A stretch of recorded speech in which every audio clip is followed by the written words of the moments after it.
siang hari ini kita semua masih diberi kesempatan untuk bisa berkumpul bersama-sama menikmati hari-hari di bulan suci Ramadan ini. Kita masih diberi kesempatan untuk menjadi pengikut Rasulullah Muhammad SAW, Nabi besar kita yang sudah memberikan pencerahan kepada kita semua, yang mengubah dari zaman jahiliyah ke alam yang zaman yang serba maju, modern, dari zaman perbudakan menjadi zaman kemerdekaan. Kita patut mengucapkan puji dan syukur untuk kita semua, dan kita juga patut juga bersyukur kita masih dalam keimanan kita masih Islam, agama yang menjadi pedoman hidup kita. Semoga kita semakin takwa dan semakin kuat iman kita. Pada hari ini sekalian, saya sendiri juga bingung diberi tema tentang matematik, kaitannya dengan keislaman. Jujur, 3 hari saya mencari searching di internet, ya ternyata bahkan cukup banyak. Pas saya ada sekitar 30 halaman hubungan antara matematik dengan keislaman, terutama dengan Al-Quran. Saya berani beritahu, saya bukan balik, saya bukan orang yang biasa berceramah tentang keagamaan. Saya hanya share apa yang saya ketahui, mungkin juga saya baru sampaikan. Maaf, karena saya bukan menjaga. Kalau ditanya lulus matematik dan hitung-hitungnya silakan. Tapi kalau masalah keagamaan mungkin itu saya masih banyak yang harus pelajari. Jadi seandainya kalau ada hal-hal yang kurang berkenan dan salah, mohon diingatkan, dan itu adalah sifat kita sebagai manusia dan kita hanya tahu ilmunya sendiri. Para hadirin sekalian, jamaah salat zuhur semua diwarnai. Yang kita tahu adalah selama ini Al-Quran, kandungan isi Al-Quran itu sangatlah keajaiban, keuntungan, manfaat Al-Quran itu sangat-sangat besar. Dan kita semua sudah tahu kenapa Al-Quran itu menjadi kitab suci kita dari sisi kandungan. Nah, pada kesempatan ini saya mengupasnya tidak dari sisi isi dari Al-Quran, tapi dari sisi bagaimana Al-Quran itu bisa ada, dari sisi penciptaannya atau penyusunannya, dilihat dari kaidah matematis, ya, dari sisi matematiknya, perhitungannya, karena ternyata sangat-sangat ajaib, sangat-sangat meaningful sekali, sangat-sangat sempurna. Dari perhitungan matematik, banyak para ahli yang sudah perhitungkan. Ya. Kebetulan saya orang matematik dan mempelajari hitung-hitungan, dan saya jujur saja sangat takjub dengan bagaimana Al-Quran itu diciptakan. Al-Quran itu diciptakan, bagaimana Al-Quran itu disusun dan bukan dibuat oleh manusia. Dulu orang-orang sampai sekarang itu masih mungkin ya, orang-orang yang menentang Islam, menentang Al-Quran, itu selalu menyebutkan bahwa Al-Quran itu adalah buatan Nabi besar kita, Nabi Muhammad. Al-Quran itu adalah buatan bisa rekayasa oleh manusia. Tapi setelah dilihat dari perhitungan matematis, ternyata luar biasa sekali. Al-Quran itu sangat-sangat sempurna dari segi perhitungan. Banyak hitungan-hitungan yang sangat sempurna, sangat takjub kita, mulai dari perhitungan angka yang menjadi patokan utama. Ternyata saat saya coba baca, itu ada yang namanya the miracle number di Al-Quran. Miracle number itu adalah angka 19. Boleh lihat di internet atau di Al-Quran sendiri disebutkan angka 19. 19 itu adalah angka dalam matematik itu adalah bilangan prima. Setiap jumlah ayat-ayat dalam Al-Quran itu kalau jumlahkan kemudian merupakan ketepatan 19. Ternyata saya akan coba bacakan karena saya tak hafal, saya akan bacakan nanti beberapa ayat-ayat. Artinya adalah setelah saya mencoba membaca, cek semua, ternyata Al-Quran itu dibuat dengan perhitungan yang sangat matang sekali.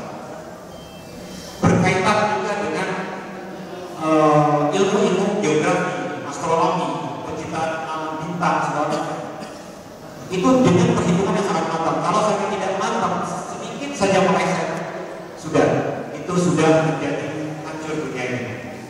Nah, ini suatu akal yang mungkin kita bisa menjadi acuan kita bahwa Al-Quran itu benar adanya adalah wahyu ilahi.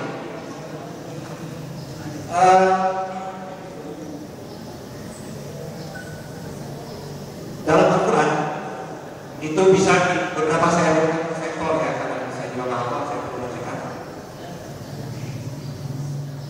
Keanehan-keanehan yang bisa mungkin tidak terjadi merupakan satu kebetulan. Salah satunya adalah di dalam Al-Quran itu ada sekitar 12 kali, ya 12 kali itu disebutkan jumlah bulan, kata-kata 12 share bulan, share itu dihitung secara matematis dengan menggunakan komputer dan sebagainya. Ada 12 kali kata-kata bulan disebutkan. Itu menunjukkan bahwa 12 bulan dan 1 tahun. Kemudian ada juga kata-kata yaum, yang mohon maaf kalau saya salah, yaum itu hari. Itu total semua kata-kata yaum itu ada 365 kali disebutkan dalam Al-Quran. Artinya memang 1 tahun itu adalah 365 hari. Itu bukan kebetulan, memang sudah diciptakan Allah seperti itu. Kemudian juga yang sangat menunjukkan saya juga berkaitan dengan geografi dan ini fakta ya. Itu di dalam Al-Quran itu ada kata-kata tentang lautan, perairan. Perairan itu kalau dalam bahasa Arabnya kalau nggak salah bahkan lautan, perairan itu disebutkan sebanyak 32 kali. Kemudian kata-kata daratan itu barat itu sebanyak 13 kali. Jadi totalnya kata-kata lautan dan daratan itu sebanyak 45 kali. Maaf karena secara matematik kita ikut hitungan semua ya. Dari 45 itu setelah dihitung, kalau dicek geografi atau mungkin ya, ternyata lautan jumlah lautan itu 32/45% itu terdiri dari 71,11%. Dan daratan itu 13/45%. Kali 100 berarti 28,88%. Ternyata itu cocok dengan kondisi bumi kita. Ya, mungkin kalau ahli geografi bisa mengecek lautan kita terdiri dari 71% dan daratan terdiri dari 28,sekian%. Dan itu bukan suatu kebetulan.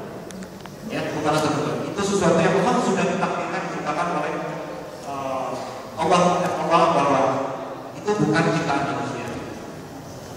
Banyak sekali hal-hal yang sifatnya sangat spektakuler, sangat banyak. Orang hadir sekali ya. Seorang ahli doktor dari Arab Saudi ini meneliti tentang keajaiban dari Al-Quran ini, berurusan dengan angka-angka. Salah satunya adalah Dr. Rashad Khalifa. Itu dia menemukan sistem matematis pada desain Al-Quran. Ya, itu sekitar tahun 69 sampai tahun 70-an. Dia meneliti dan dia mencoba cek kalimat dari seorang misioner Nasrani dan Kristen ya. Itu Galileo itu tahu berapa abad sebelumnya. Galileo itu mengatakan bahwa ini adalah buktikan dari Galileo ya. Tapi dia ingin buktikan betul kan alam diciptakan berdasarkan matematis. Galileo mengatakan bahwa matematik is the union is which God's world the universe. Matematik itu adalah bahasa yang digunakan oleh Tuhan dalam mewujudkan alam semesta ini. Nah, dia ingin membuktikan itu dari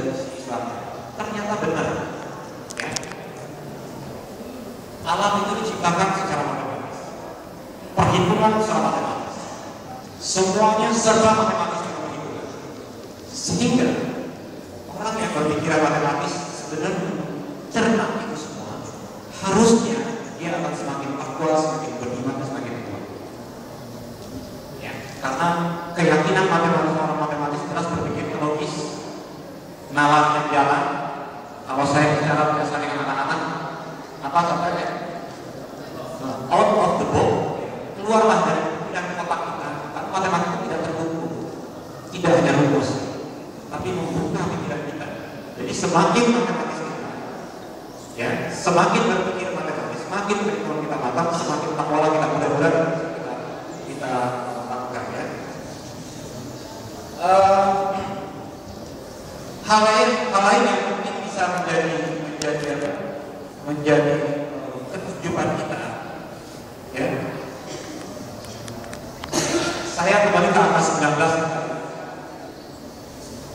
19 itu ternyata dalam Al-Quran itu menjadi kode rahasia dari Allah, ya. Kode rahasia itu di dalam Al-Quran disebutkan, kalau tadi saya kita ini saya juga lupa namanya, Dr. Rashad Khalifah tadi itu menyatakan bahwa angka 19 adalah definable. Banyak dalam Al-Quran dihubungkan dengan bidang 11 sebagai merupakan petunjuk dan kehendak dari Allah.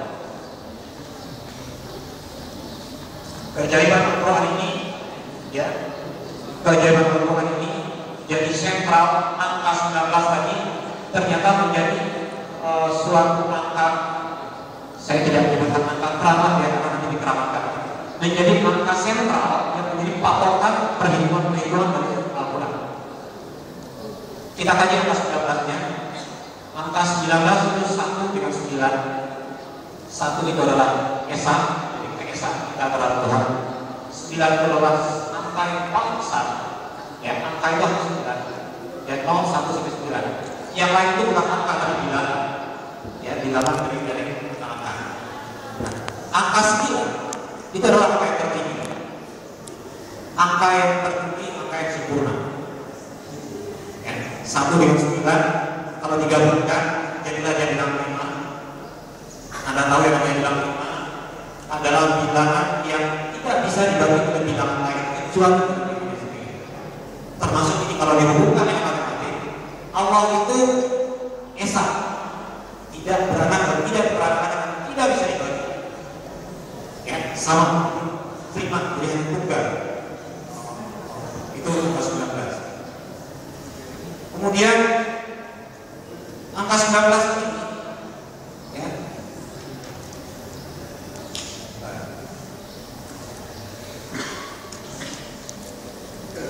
ya, angka 9 ini 1 dengan 9, ya, 1 itu angka pertama dan yang terakhir.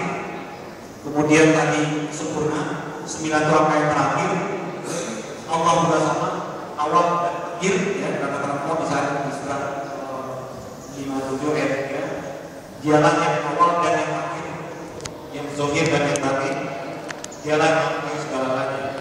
Kemudian satu Allah itu yang wahid. Kemudian kata-kata wahid itu cukup banyak juga disebutkan dalam Al-Quran, dan jumlahnya itu kelipatan dari 19, ya, jumlahnya kelipatan dari 19. Kemudian kalau saya mau kata-kata sangat banyak, saya ingin kemudian langsung membantunya aja.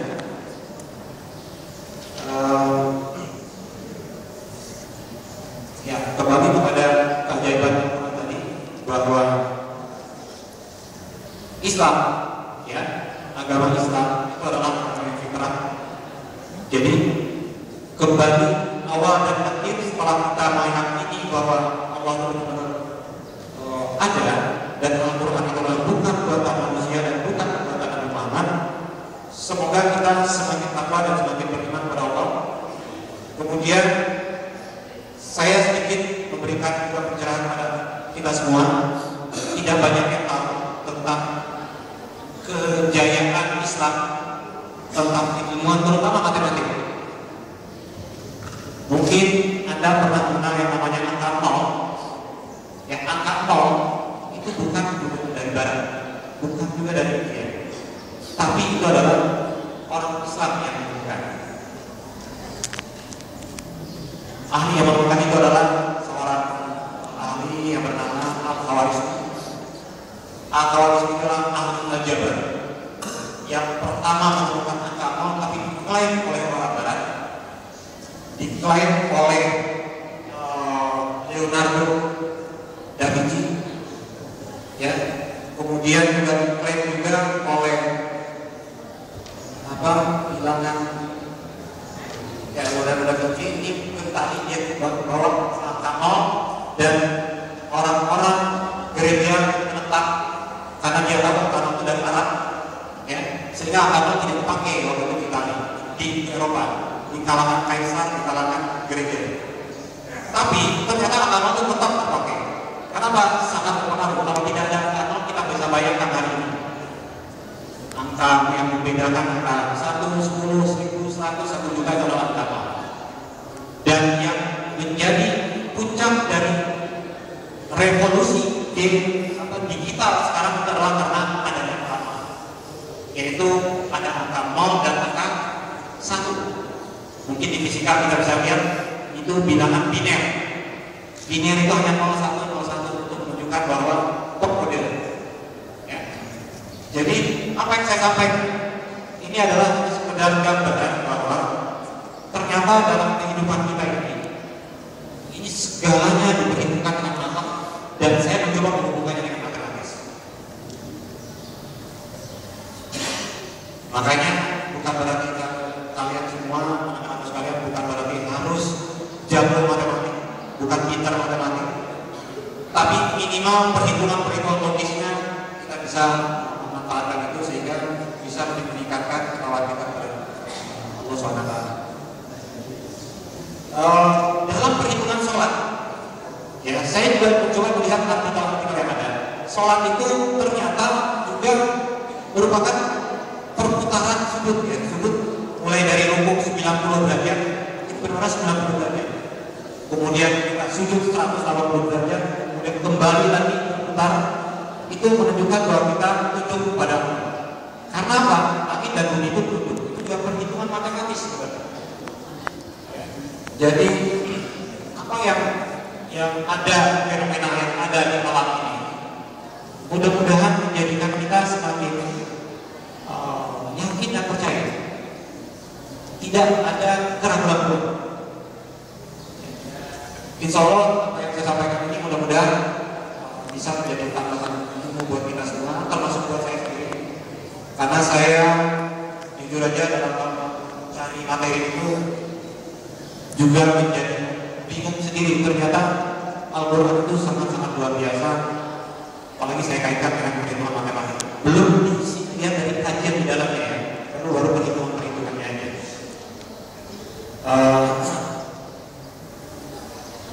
Apalagi kan? Oh, satu lagi mungkin juga tambahan berkaitan dengan perhitungan matematis juga, tentang ini hubungannya dengan komputer juga, ya, dengan algoritma. Algoritma itu adalah, kalau didefinisikan itu, algoritma itu adalah langkah-langkah yang dilakukan secara logis dan sistematis dengan menggunakan bagan-bagan. Ya. Nah, itu diperebutkan. Yang menemukannya siapa? Orang barat lain. Ternyata yang menemukannya itu tadi Al-Khawarizmi menemukan bahwa algoritma itu disebut, dia disebut dengan algoritma. Kalau dulu namanya orang berpikiran logis, kritis, itu namanya algoritma. Nah, yang menemukannya itu Al-Khawarizmi. Di mana Al-Khawarizmi nama lengkapnya Abu Abdullah Muhammad bin Musa Al-Khawarizmi. Dia menemukan algoritma ini dan klaim oleh barat, sehingga akhirnya muncul lagi bahwa memang dia ternyata yang menemukan itu. Dan yang lain, ilmuwan Islam yang belajar tentang matematik itu ada juga Hasan Al-Banna, ya, juga Bukhari, kemudian yang tentang aljabar, juga ada tentang aritmetik, belajar tentang aritmetik, perhitungan-perhitungan, perhitungan-perhitungan yang logis. Kemudian yang menciptakan tadi angka juga sama-sama algoritmi.